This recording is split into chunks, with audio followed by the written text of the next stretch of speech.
Oi, meus amores! Tudo bem? Hoje eu estou aqui para mostrar a minha slime. E ela ficou super macia.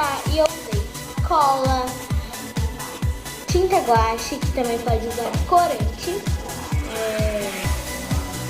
água barricada e bicarbonato de sódio. Quando você for usar o bicarbonato, coloque a água barricada, que é 3 colheres de água barricada e uma bem pequenininha de bicarbonato. Senão fica com textura de queijo. Se você só pôr o bicarbonato, fica com textura de queijo.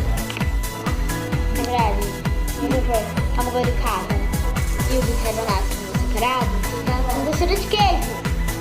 E também porque se eu correntar. Então nunca façam isso, tá? E gente, olha o tanto que ela estica. Mas antes de mostrar ela tá... Oh, meu Deus!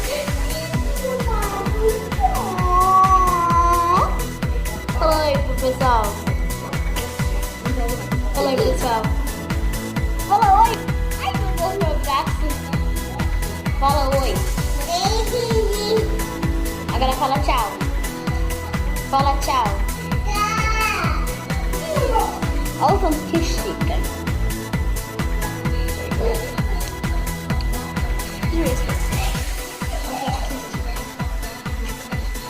Esticar muito. Agora deixa eu funcionar.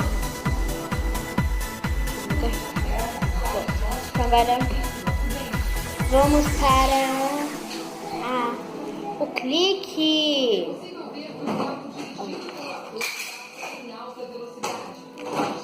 Ela tá fazendo uma bagunça ali.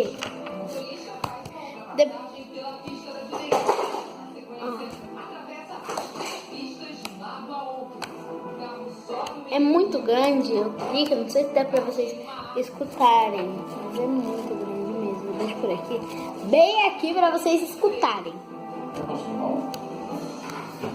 Com o impacto da batida, o ator desmaiou e ficou preso às ferragens. Carlos Junqueira sofreu ferimentos graves. Imagens também mostram o momento do resgate. Vem aqui mais um comentário pra vocês escutarem. Os bombeiros isolaram as pistas. Então, gente, esse foi o vídeo. Espero que vocês tenham gostado. E tchau, tchau.